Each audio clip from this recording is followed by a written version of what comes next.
Hello everyone. आज हम करने वाले हैं कुछ important question business environment semester 2 के। स्टार्ट करते हैं। मैं कुछ इंपॉर्टेंट चीज़ें बता रहा हूँ, अभी ध्यान से सुनना। पहला तो आप कमेंट करके बताओ कि आपका पेपर कैसा गया। उसके बाद ये जो क्वेश्चंस है ना, आपको लगेगा कि पूरा सिलेबस एक तरीके से रिवाइज हो गया। देखो, जो आपका बिजनेस एनवायरनमेंट का पेपर है ना, इसका जो सिलेबस है बहुत छोटा है। ठीक है, बहुत ही छोटे छोटे टॉपिक्स हैं, बहुत ही बेसिक टॉपिक्स हैं, जो कि आपने क्लास 12 में अगर कॉमर्स ली है पढ़ा होगा। ठीक है, 11th 12th में आपके पास अगर कॉमर्स होगी तो आपने पढ़ा होगा पक्का। ठीक है, बहुत ही बेसिक से टॉपिक है, मैं अच्छे से कवर करने वाला हूँ, ध्यान से सुनना। आपके माइंड में क्वेश्चन आएगा, क्या इस वीडियो को देख के मेरे अच्छे नंबर आ सकते हैं? आराम से। मुझे नहीं लगता कि इससे बाहर कुछ आ सकता है। ठीक है, मेरी पर्सनल बिलीफ है ये। पर हो सकता है एक दो क्वेश्चन घुमा फिरा के इधर उधर से आ जाए, पर इनमें से काफ़ी क्वेश्चंस आने वाले हैं, आप वहाँ पर देखोगे। इस वीडियो को ध्यान से देख लेना, 2 बार देखनी पड़े 2 बार देख लेना। परसों तक का, शायद परसों को पेपर है आपका। ध्यान से देखना इस वीडियो को, ध्यान से सुनना चीज़ों को जो मैं बता रहा हूँ। ठीक है, काफ़ी इंपॉर्टेंट चीज़ें हैं, बस मैं ब्रीफ में फटाफट एक्सप्लेन कर दूंगा। स्टार्ट करते हैं फटाफट। पहला क्वेश्चन है, concept, components and significance of business environment. Business environment का पेपर देने चाह रहे हो तो ये पता होना चाहिए कि ये होता क्या है। देखो, बिजनेस एनवायरनमेंट क्या होता है? Include all external and internal factor. मतलब कि जो बाहर चल रहा है एक बिज़नेस के और जो कंपनी के अंदर चल रहा है, इन सब फैक्टर्स को हम एक बिज़नेस एनवायरनमेंट बोलते हैं। बाहर के फैक्टर तो कंट्रोल नहीं करे जा सकते, पर इंटरनल जो फैक्टर होता है ना, कंपनी के अंदर क्या चल रहा है, उन सब चीज़ों को थोड़ा बहुत कंपनी कंट्रोल कर पाती है। ज़्यादा नहीं, पर काफ़ी हद तक कंट्रोल कर पाती है। पर बाहर जो चल रहा है बिज़नेस के, बाद एक बात बताओ, कल को अगर कोई फैक्ट्री है, उस फैक्ट्री में भूकंप आ गया, क्या वो बिज़नेस कुछ कर सकता है? नहीं कर सकता, उसके कंट्रोल में नहीं है। वो एक्सटर्नल इन्वायरमेंट है। सपोज़ करो कल को किसी देश ने, या कोई वॉर की सिचुएशन हो गई, ठीक है, जैसे कि अभी ये चल रहा है, तो क्या किसी बिज़नेस पे, क्या कोई बिज़नेस कंट्रोल कर सकता है इस चीज़ को? नहीं कर सकता। वो क्या करेगा? सब करना है गवर्नमेंट को करना है। ऐसे ही ये सब चीज़ें क्या होती है? एक्सटर्नल इन्वायरमेंट होता है। इंटरनल इन्वायरमेंट जो कंपनी के अंदर होता है, कंपनी की पॉलिसीज़, रूल्स रेगुलेशन। कंपनी के अंदर लेबर ने यूनियन बना ली और अब वो कह रहे हैं कि हम काम नहीं करेंगे, हमारी सैलरी बढ़ाओ। इंटरनल इम्पैक्ट आएगा ना कंपनी में। ये क्या है? इंटरनल फैक्टर है। और एक्सटर्नल मैंने बता दिया, जो कंपनी के कंट्रोल के बाहर होता है। कल को अगर महंगाई बढ़ गई, कंपनी क्या कर सकती है भाई? ठीक है, कल को इन्फ्लेशन बढ़ गई, कल को जीडीपी में कोई दिक्कत आ गई, कल को इंटरेस्ट रेट बढ़ गए, इनकम लेवल कम हो गया, कंपनी कुछ नहीं कर सकती। ठीक है, तो कंपनी बस क्या कर सकती है? इनको समझ के अडॉप्ट कर सकती है। कंपोनेंट्स, इकोनॉमिक इन्वायरमेंट होता है, political environment, legal environment, social और टेक्नोलॉजिकल। इकोनॉमिकल तो वो आपका GDP, interest rate, inflation, interest level, income level. मतलब कि हमारी जीडीपी कैसी है। अगर हमारी जीडीपी अच्छी है तो एक बिज़नेस के लिए बहुत अच्छी चीज़ है। लेकिन अगर उसमें जीडीपी डाउन जा रही है या कोई प्रॉब्लम आ रही है, तो ये क्या है? ये एक प्रॉब्लम की बात है। पॉलिटिकल इन्वायरमेंट, अगर गवर्नमेंट स्टेबल है, ये नहीं कि गवर्नमेंट बार बार कोई नए रूल्स रेगुलेशन ला रही है, या आज कोई और गवर्नमेंट है, कल को कोई और गवर्नमेंट है, कोई नए लॉज ला रही है, बार बार लॉज लाती है, तो एक कंपनी को बहुत दिक्कत होती है पॉलिटिकल इन्वायरमेंट में। लीगल इन्वायरमेंट, यही लेबर लॉज। ठीक है, कंपनी ने अगर कल को ये कह दिया कि लेबर के लॉज कंपनी ने स्ट्रिक्ट कर दिए, ठीक है, वो पॉलिटिकल पार्टी ने, गवर्नमेंट ने जो लेबर लॉज थे वो स्ट्रिक्ट कर दिए, या बिज़नेस लॉज को स्ट्रिक्ट कर दिया कि अब तुम्हें और लाइसेंस लेने पड़ेंगे और परमिशन लेनी पड़ेगी, एक बिज़नेस के लिए बहुत बड़ी दिक्कत हो जाएगी। ठीक है, तो ये सारे कुछ कंपोनेंट्स होते हैं। सोशल इन्वायरमेंट, जैसे कि कल्चर, लाइफस्टाइल। अब लोगों की लाइफस्टाइल है, वो कल्चर क्या अडॉप्ट कर रहे हैं, किस कल्चर में रह रहे हैं, क्या उनकी वैल्यूज़ है, ये कंपनी नहीं कर सकती चेंज। ठीक है, कंपनी बस अडॉप्ट कर सकती है। टेक्नोलॉजिकल इन्वायरमेंट क्या होता है? बाहर मशीनें, डिजिटल, ये सब चीज़ें चेंज हो रही हैं ना, टाइम टू टाइम चीज़ें चेंज हो रही हैं। अब जैसे कि आपने देखा होगा Nokia, technological environment timely adopt नहीं कर पाया, बाहर हो गया मार्केट से। अभी थोड़ा बहुत है, कुछ भी नहीं है, पर अभी तो दूसरे कंपनीज़ के कंपैरिजन में। टेक्नोलॉजी अगर अडॉप्ट नहीं करेगा तो बिज़नेस बाहर हो जाएगा। ठीक है, सिग्निफिकेंस क्या होता है? बिज़नेस को फ्यूचर प्लान्स में बनाने में हेल्प करता है, रिस्क को कम करता है। अगर नोकिया ये समझ जाता कि लोगों को अब कीपैड नहीं, अब टच चाहिए, तो वो शायद टिक जाता और मार्केट में लंबा। रिस्क और अपॉर्चुनिटीज़ को फाइंड आउट करने में हेल्प करता है, इनोवेशन और कॉम्पिटिटिवनेस को बढ़ाता है, keep the company flexible to change, company time to time change कर पाती है, बाहर कोई चीज़ें चेंज हुई कंपनी अपने आप को अंदर चेंज कर लेती है। ये क्या होते हैं, कुछ सिग्निफिकेंस होते हैं, कुछ इंपॉर्टेंस, एक तरीके से बिजनेस इन्वायरमेंट की ये सब ज़रूरतें होती हैं। इन सब चीज़ों से बिजनेस इन्वायरमेंट की हेल्प मिलती है कंपनी को, कंपनी फ्यूचर प्लान बना पाती है, अपॉर्चुनिटी, ये सब। ठीक है, नेक्स्ट क्वेश्चन करते हैं। नेक्स्ट है फैक्टर अफेक्टिंग बिजनेस इन्वायरमेंट। सो कंपोनेंट्स आपको पता चल गई कि इकोनॉमिक इन्वायरमेंट किस किस टाइप के होते हैं। फैक्टर जो होते हैं अफेक्ट करते हैं बिजनेस इन्वायरमेंट को, वही सेम है। इकोनॉमिकल फैक्टर, करेंसी की वैल्यू कम ज़्यादा हो रही है, ये इम्पैक्ट करेगा बिज़नेस को।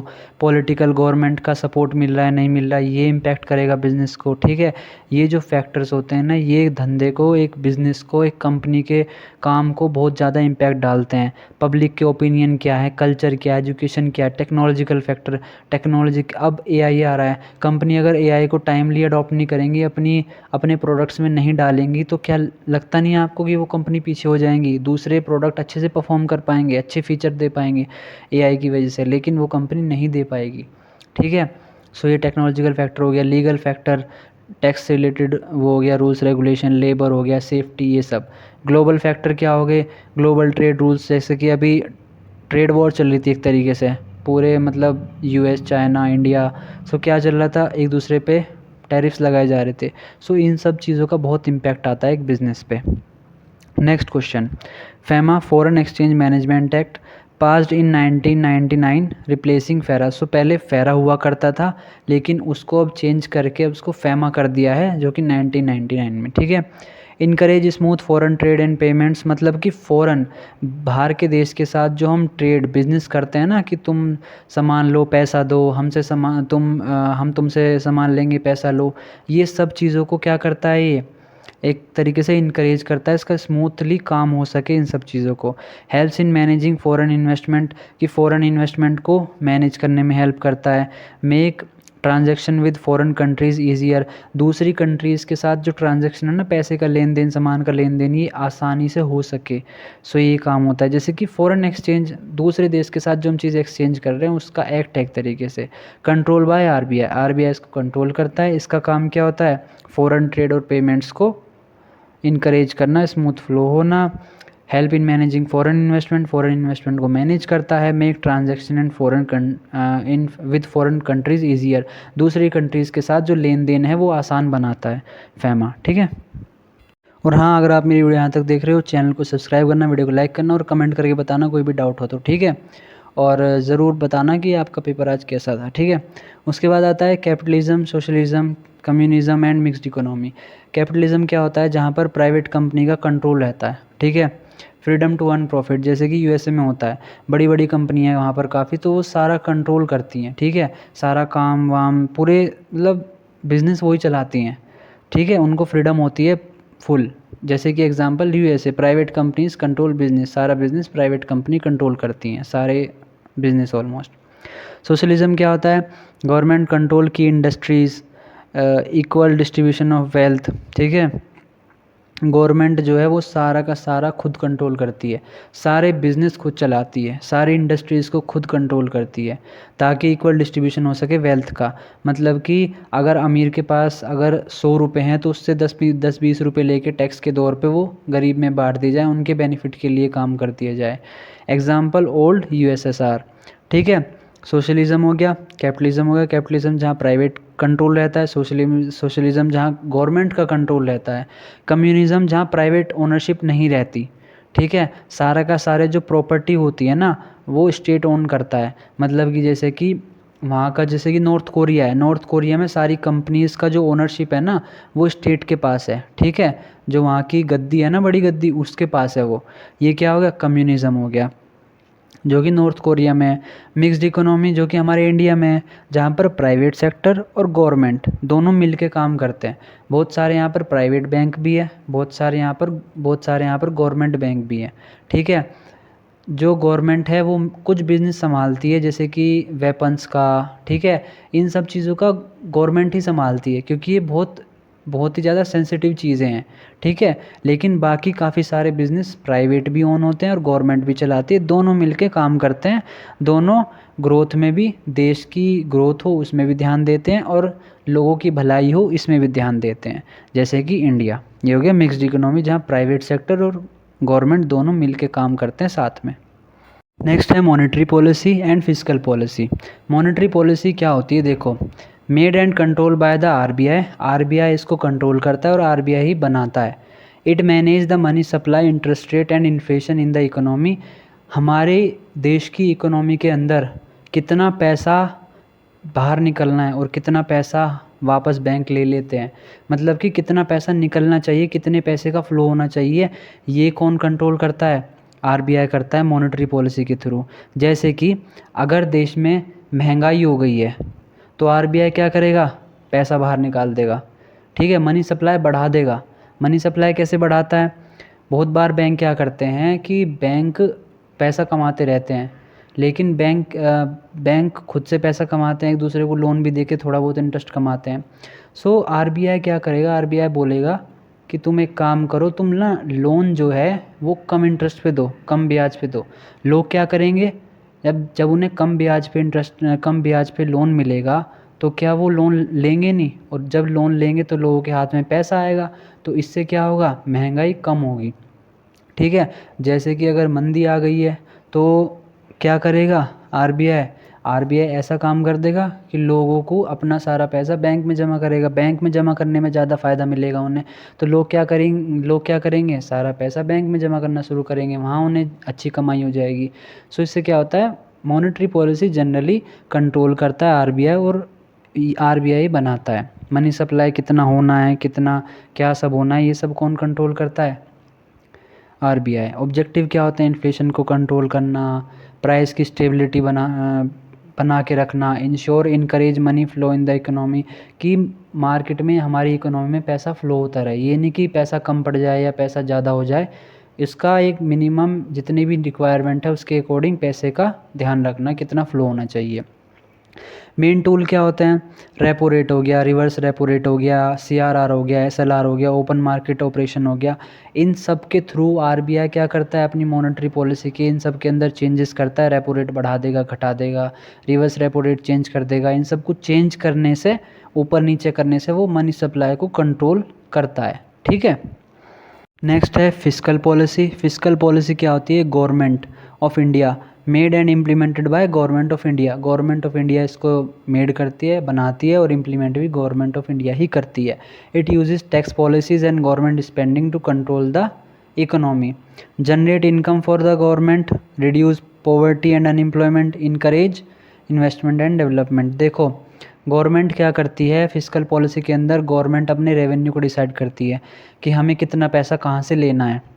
गवर्नमेंट फिर अपने खर्चों को डिसाइड करती है कि हमें कहाँ पर खर्चा करना है।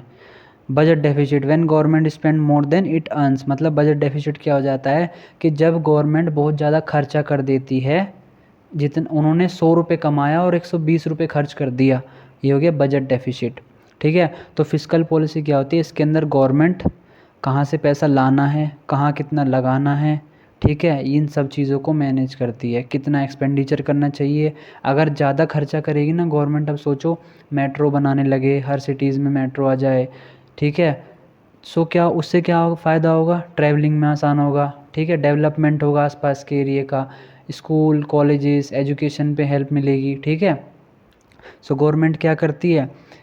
फिस्कल पॉलिसी के अंदर अपने एक्सपेंडिचर को बढ़ाती घटाती है, ठीक है। अगर गवर्नमेंट चाह रही है कि इकोनॉमी की ग्रोथ हो तो एक्सपेंडिचर अपना बढ़ाना शुरू करेगी। अगर वो चाह रही है कि थोड़ा रेवेन्यू भी जनरेट हो जाए और इकोनॉमी ठीक ठाक चल रही है तो वो रेवेन्यू पे ज़्यादा फोकस करेगी और खर्चा बाद में करना शुरू कर देगी। ये होता है फिस्कल पॉलिसी। उसके बाद आता है socio economic impact of LPG. LPG क्या है? Liberalisation, privatisation, globalisation. लिबरलाइजेशन क्या होता है? Ended licence raj, allowed business more freedom. मतलब कि पहले ना, अगर आपको कोई बिज़नेस खोलना है ना, उसके लिए इतने लाइसेंस चाहिए, इतने लाइसेंस कि कोई वो नहीं, ठीक है, 2-2 3-3 4-4 साल लग जाते हैं आपको एक लाइसेंस लेने के चक्कर में। सो ये क्या था, लिबरलाइजेशन में क्या किया गवर्नमेंट ने, कहा कि कोई दिक्कत नहीं है, अब तुम आराम से, तुम्हें लाइसेंस मिल जाएगा जल्दी से जल्दी। अब बहुत सारी चीज़ें कम कर दी, पेपर वर्क बहुत सारा कम कर दिया, आराम से अपना बिजनेस खोलो, काम शुरू करो। लिबरलाइजेशन ही हो गया, एलपीजी भी बोलते हैं इसको। ये 1991 में आई थी। प्राइवेटाइजेशन क्या होता है, गवर्नमेंट ने क्या किया, बहुत सारी जो गवर्नमेंट ओन कंपनीज थी ना, वो प्राइवेट ओनरशिप में डाल दी कि अब इन्हें प्राइवेट तुम चलाओ। ठीक है, बड़े बड़े बिजनेसमैन को, इंडिया के अंदर बड़े बड़े बिजनेसमैन को गवर्नमेंट जो खुद चला रही थी ना पहले बिजनेस, गवर्नमेंट ने क्या किया, उनको सौंप दिए कि भाई तुम चलाओ। ग्लोबलाइजेशन में क्या हो गया, ग्लोबलाइजेशन में क्या किया गया कि पूरा का पूरा मार्केट जो है, इंडियन मार्केट, वो पूरे वर्ल्ड के लिए खोल दिया गया कि बाहर के देश की कंपनीज आओ यहाँ पर अपना बिजनेस सेटअप करो। जिससे क्या होगा, हमारे देश के अंदर डेवलपमेंट तो होगा ही होगा, उसके साथ क्या होगा, हमारे देश के अंदर जो कंपनीज़ है ना, उनको कंपटीशन मिलेगा, तो वो अपने आप को डेवलप करेंगी और ज़्यादा। बाहर के देश का कोई ब्रांड आ रहा है, शूज़ का ब्रांड आ रहा है, कोई कार का ब्रांड आ रहा है, वो क्या करेगा, इंडिया के टाटा के जो ब्रांड है उसको कंपटीशन देगा कि देख हम तेरे से अच्छी बना रहे हैं। फिर टाटा कंपनी क्या करेगी, टाटा मोटर्स, वो उससे भी अच्छी कार बनाएगी। सो इससे क्या होगा, कंपटीशन मिलता है, जो कि जो एक सही टाइम जो कंपटीशन होता है ना, वो अच्छा भी होता है, वो डेवलपमेंट करने में हेल्प करता है। इम्पैक्ट क्या आता है, अच्छी क्वालिटी गुड्स एंड सर्विसेज मिलेगी, जैसे कि मैंने अभी बताया आपको, दो कंपनी फाइट करेंगी अच्छे से अच्छा प्रोडक्ट बनाने के लिए, क्योंकि उन्हें पैसा कमाना है। जॉब अपॉर्चुनिटीज़ आएगी, फॉरेन इन्वेस्टमेंट आएगी अपने देश के अंदर, इन सब चीज़ों से ये सब इम्पैक्ट हुए एलपीजी के। Increase income gap between rich and poor, ये बहुत हुआ, गरीब और अमीर के बीच में बहुत ज़्यादा गैप आ चुका है। ठीक है, अमीर अमीर बनता जा रहा है और गरीब गरीब बनता जा रहा है। ठीक है, सो ये गैप हुआ है काफ़ी। अब अगला क्वेश्चन करते हैं। नेक्स्ट क्वेश्चन है क्वेश्चन 7, जल्दी जल्दी खत्म करते हैं, काफ़ी लंबी वीडियो होती जा रही है। Industrial policy of India promote industrial growth and modernisation. देखो इंडस्ट्रियल पॉलिसी में क्या था कि हमारे देश के अंदर इंडस्ट्री ग्रोथ और मॉडर्नाइजेशन आना चाहिए। 1991 policy removed many restriction. Industrial policy जो है 1991 के अंदर, इसने काफ़ी रिस्ट्रिक्शन कम कर दी। आराम से क्या हुआ, इंडस्ट्री पॉलिसी की वजह से इंडिया के अंदर मॉडर्नाइजेशन आया, ग्रोथ आई, इंडस्ट्रीज़ का डेवलपमेंट हुआ, काफ़ी बड़ी बड़ी इंडस्ट्रीज़ ग्रोथ किया उन्होंने। ठीक है, help in the raise of private sector and export. Private sector बढ़ा, एक्सपोर्ट्स भी बढ़े। अब हम क्या कर रहे हैं, हम अपने देश से सामान दूसरे देशों में पहुंचा पा रहे हैं। पहले तो हमें ही ज़रूरत पड़ रही थी, ठीक है, अब हम दूसरे देशों के लिए बना पा रहे हैं, जिससे हमारी इनकम जनरेट हो रही है। Reduce government monopoly in many sector. Government की मोनोपोली भी कम कर दी इसने, इंडस्ट्रियल पॉलिसी ने। गवर्नमेंट काफ़ी चीज़ों को कंट्रोल कर रही थी, लेकिन अब क्या किया, गवर्नमेंट ने काफ़ी सारी चीज़ें प्राइवेट को सौंप दी कि भाई अब तुम चलाओ बिजनेस। ठीक है, EXIM policy, export import policy बोलते हैं इसको। ये क्या करती है, फॉरेन ट्रेड ग्रो हो सके उस पर फोकस करती है। Give support and benefit to exporters, की जो एक्सपोर्टर्स हैं, जैसे कि हम अगर किसी देश में एक्सपोर्ट कर रहे हैं तो हमें बेनिफिट मिले, ठीक है, हम पैसा कमा पाए, या कोई दूसरे देश से हमारे देश में कर रहा है उसको भी बेनिफिट मिलता रहे। Reduce restriction and paper work, काफ़ी सारी वो हटा दी, रिस्ट्रिक्शन और पेपर वर्क भी कम कर दिया। Help in earning foreign currency, हम क्या कर रहे हैं, हम डॉलर्स कमा पा रहे हैं, एक्सपोर्ट कर करके दूसरे यूएसए में उनसे डॉलर कमा पा रहे हैं। Updated by ministry of commerce, ये अपडेट की गई है मिनिस्ट्री ऑफ कॉमर्स के द्वारा। WTO क्या होता है, वर्ल्ड ट्रेड ऑर्गेनाइजेशन क्या होती है, ये ऑर्गेनाइजेशन ग्लोबल ट्रेड के अंदर कंट्रोल करती है। अगर किसी देश के अंदर, दो देश के अंदर जो बहुत बड़े बड़े देश हैं या फिर छोटे देश भी हो, उनके बीच में कोई ट्रेड वॉर चल रही है कि हम तुम्हें अपना सामान नहीं देंगे, हम इतनी ड्यूटी लगा देंगे, हम इतनी ड्यूटी लगा देंगे, हम इतनी सारी अलग अलग ड्यूटीज लगाएंगे कि तुम नहीं कर पाओगे हमारे देश में अपना सामान एक्सपोर्ट। सो उससे क्या होता है, वर्ल्ड ट्रेड ऑर्गेनाइजेशन फिर बीच में आती है और कहती है, फिर इन दोनों के बीच में, दो कंट्रीज़ के बीच में सुलह करवाती है कि भाई तुम दोनों आराम से एक दूसरे से ट्रेड करो, तू सामान इसको भेज, तू इसको भेज, तुम एक काम करो, तू इतना लगा ले टैक्स, तू इतना लगा ले, दोनों में समझौता करवाने का काम करती है। तो ये क्या करती है, पूरे वर्ल्ड में, पूरी दुनिया में ट्रेड अच्छे से हो सके उस पर ध्यान देती है। Promote fair and equal trade, ये नहीं कि किसी कंट्री को बेनिफिट मिल रहा है एक्सपोर्ट करने से, किसी को नहीं मिल रहा, ऐसा नहीं करती, ये चाहती है कि हर किसी को बेनिफिट मिले। ठीक है, WTO। नेक्स्ट है इंक्रीजिंग ट्रेंड इन ई कॉमर्स। देखो ये क्वेश्चन आ सकता है, फ्लिपकार्ट पहले आया था पिछले से पिछले साल में कि अमेज़ॉन फ्लिपकार्ट का एग्जांपल लेके, ये शायद पिछले साल के पेपर में था कि उन्होंने बताया था कि इसमें कुछ ई कॉमर्स का क्या रोल है, ये सब क्या हुआ है। सो बेसिकली क्या हो रहा है, इंडिया के अंदर ई कॉमर्स बढ़ रहा है, लोग घर बैठे बैठे सामान मंगा रहे हैं, ठीक है, डिजिटल पेमेंट कर रहे हैं। ग्रोथ ड्यू टू स्मार्टफोन, हर किसी के हाथ में फ़ोन और इंटरनेट आ चुका है तो डिजिटल पेमेंट्स कर रहे हैं, होम डिलीवरी मिल रही है। सो ई कॉमर्स से क्या हो रहा है, ये सारी चीज़ें हो रही हैं, लोग घर बैठे बैठे सामान मंगा रहे हैं, फ्लिपकार्ट से अमेज़ोन से मंगा रहे हैं, ठीक है। UPI, QR code, mobile wallets, इन सब का बहुत ज़्यादा यूज़ बढ़ रहा है, जिससे कि गवर्नमेंट भी ट्रैक कर पा रही है ऑनलाइन कि कौन कितना पैसा कमा रहा है, कितना स्पेंड कर रहा है, क्या खर्चे हैं, ये सब, ठीक है। इंक्रीजिंग ट्रेंड इन ई कॉमर्स यही है कि ई कॉमर्स में ट्रेंड बढ़ता जा रहा है, लोग ऑनलाइन शॉपिंग करना पसंद कर रहे हैं, इंटरनेट, डिजिटल पेमेंट, स्मार्टफोन्स आ चुके हैं सबके हाथ में, तो आराम से कन्वीनियंस हो गया है, घर पे बैठे बैठे आप कुछ भी सामान मंगा लेते हो फ्लिपकार्ट अमेज़ोन से। सो ये सब लिख देना बना के। Overview of international business environment. देखो इंटरनेशनल बिजनेस, बाहर के देश की कंट्री का कल्चर, रूल्स रेगुलेशन अलग होगी, हो सकता है बहुत सारी कंट्रीज़ में जैसे कि दुबई है, वहाँ पर बहुत स्ट्रिक्ट रूल हैं। बहुत सारी कंट्रीज़ में ऐसे भी रूल्स हैं कि आप गाड़ी चला रहे हो ना, आप ओवरटेक भी नहीं कर सकते, पीछे पीछे रहना ही पड़ेगा, ठीक है। सो ये क्या है, बाहर के देश में ना रूल्स रेगुलेशन अलग होते हैं, कल्चर अलग होता है। तो इंटरनेशनल बिजनेस अगर आप अपनी कंपनी को सेटअप करने जाओगे, आप अपनी फैक्ट्री लगाना चाहोगे, तो आपको पहले वहाँ के रूल्स रेगुलेशन समझने पड़ेंगे, इंटरनेशनल मार्केट में चल क्या रहा है ये सब समझना पड़ेगा, वहाँ का लोग कल्चर कैसा फॉलो करते हैं, ये सब चीज़ें समझनी पड़ेंगी, तभी तो आप इंटरनेशनल बिजनेस एनवायरनमेंट क्या है कि दूसरे देश की कंट्रीज़ को, उनके कल्चर को, उनके रूल्स रेगुलेशन, उन इन सब चीज़ों को समझना, ठीक है। क्योंकि दूसरे देश की करेंसी रेट, पॉलिटिक्स, वहाँ की पॉलिटिकल पार्टी भी तो अलग होगी।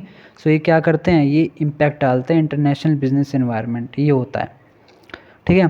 Thrust on make in India, ये करते हैं अब। So thrust on make in India launched in 2014 to boost manufacturing in India. So ये जो है ना, इनका काम ये है कि इसकी, ये जो प्रोग्राम है ना, इसकी वजह से ये चाहते हैं कि हम ना इंडिया में ही मैन्युफैक्चर करें, ठीक है। Encourage both Indian and foreign companies to produce in India. वो चाहते हैं कि इंडिया के अंदर ही सामान बने, ठीक है। ये नहीं कि बाहर सामान बन रहा है और इंडिया में आ रहा है, ये नहीं होना चाहिए। इंडिया में सामान ही, इंडिया में जो सामान हम बाहर से मंगा रहे हैं वो इंडिया में ही बनाओ। जिससे क्या होगा, जॉब क्रिएट होंगी, इम्प्रूव स्किल्स बढ़ेंगी, रिड्यूस डिपेंडेंसी ऑन इम्पोर्ट्स, हमारी जो इम्पोर्ट्स पे डिपेंडेंसी है वो कम होगी, हम दूसरे देश से कम सामान मंगाएंगे और हम अपने देश में ज़्यादा बनाएंगे सामान, ठीक है। ये किस चीज़ों पे फोकस करता है, sectors like defence, electronic, automotive. Defence पे कि हम अपनी बंदूकें, हम अपने ये सब खुद बनाएं। इलेक्ट्रॉनिक्स, जैसे कि बहुत सारे आइटम्स होते हैं इलेक्ट्रॉनिक में, बहुत छोटे छोटे पार्ट्स होते हैं जो कि हम बाहर से मंगाते हैं अभी तक, और हो सकता है पता नहीं कब तक ये चले। सो बहुत सारे जो इलेक्ट्रॉनिक आइटम्स है वो चाहते हैं कि हम इंडिया में ही बनाएं, ठीक है। जैसे कि वो होता है एसी में यूज़ होता है, कंप्रेसर होता है शायद, ठीक है। सो वो चाहते हैं कि हम इंडिया में ही बनाएं, ठीक है। ऑटोमोटिव में, बहुत सारे ऑटोमोटिव में पार्ट्स यूज़ होते हैं, कार्स में यूज़ होते हैं, तो वो भी ये चाहते हैं इस प्रोग्राम के तहत कि हम इंडिया के अंदर ही मैन्युफैक्चरिंग को बूस्ट करें, हम इंडिया के अंदर ही सामान बनाएं। अब करते हैं लास्ट क्वेश्चन। लास्ट है startup program by government. Startup is newly started companies और बिजनेस। ये क्या होता है, स्टार्टअप क्या होता है, जो न्यूली स्टार्टेड कंपनीज और बिजनेस होते हैं। It is usually created by one or more people called founders. उनको फाउंडर्स बोला जाता है जो एक स्टार्टअप करते हैं। Startup often uses technology and focuses on innovation. जैसे कि जोमेटो, पेटीएम, ओला, ये सब क्या है, ये एक स्टार्टअप्स हैं, ठीक है। सो स्टार्टअप क्या होते हैं ये आपको पता चल गया। अब स्टार्टअप के कुछ प्रोग्राम्स हैं जो कि स्टार्टअप के कुछ प्रोग्राम हैं जो कि गवर्नमेंट ने किए हैं। जैसे कि startup India launch in 2016, offer tax exemptions and easy company registration. इसके अंदर कंपनी को ईजिली वो रजिस्टर करा सकती हैं अपने आप को, ठीक है, टैक्स पे बेनिफिट मिल जाएगा। उसके बाद अटल इनोवेशन मिशन, मुद्रा योजना जिसके अंदर लोन मिल जाएगा आपको, ठीक है। स्टैंड अप इंडिया जिसके अंदर loans for SC ST women, यहाँ पर वुमेन एंटरप्रेन्योर को क्या कर रहे हैं, ये प्रमोट कर रहे हैं गवर्नमेंट, ठीक है। स्टैंड अप इंडिया से डिजिटल इंडिया, ठीक है, जैसे कि वेबसाइट, ऐप, डिजिटल पेमेंट को प्रमोट करना। स्किल इंडिया, यंग यूथ को स्किल सिखाना, ट्रेनिंग करना। सो ये क्या है, ये कुछ स्टार्टअप प्रोग्राम हैं जो कि गवर्नमेंट ने इनिशिएट किया, startup program by government India, ठीक है। स्टार्टअप को प्रमोट करने के लिए। आई नो थोड़ी सी वीडियो लंबी हो गई, ठीक है। ध्यान से पूरी वीडियो दोबारा से देख लेना, ठीक है। एक दो बार देख लोगे अच्छे से समझ में आ जाएगा चीज़ें, और काफ़ी इजी पेपर आएगा, टेंशन मत लेना। और इसके बाहर मुझे नहीं लगता कुछ आएगा, हो सकता है क्वेश्चन घुमा फिरा के आ जाए, आपको समझना है कि लिखना क्या है, बट पेपर बहुत ईजी आएगा, ठीक है। और कमेंट करके बताना कोई भी डाउट हो तो, और वीडियो को लाइक करना, चैनल को सब्सक्राइब करना, बार बार कहता हूँ। और कमेंट कर देना यार, मैं सबके पढ़ता भी हूँ और रिप्लाई भी कर देता हूँ, ठीक है। सो मिलते हैं अगली वीडियो में, थैंक यू, बाय। और हाँ, बेस्ट ऑफ लक आपके पेपर के लिए, अच्छे से करके आना, अच्छे से इनको और डिटेल में कर लेना। मैंने बस ओवरव्यू दिया है, ठीक है। आई नो काफ़ी 4-4 5-5 पॉइंट में ही समझाया, आप इनको डिटेल में और अच्छे से कर लेना, पेपर अच्छे से दे के आना, आसान पेपर आएगा, ठीक है। ज़्यादा टेंशन मत लेना, और घुमा फिरा के क्वेश्चन आएंगे तो समझ लेना। एक क्वेश्चन को 3-4 बार जब आप बार बार पढ़ोगे ना उसे, तो वो समझ में आ जाएगा आपको, ठीक है। सो मिलते हैं अगली वीडियो में, थैंक यू, बाय।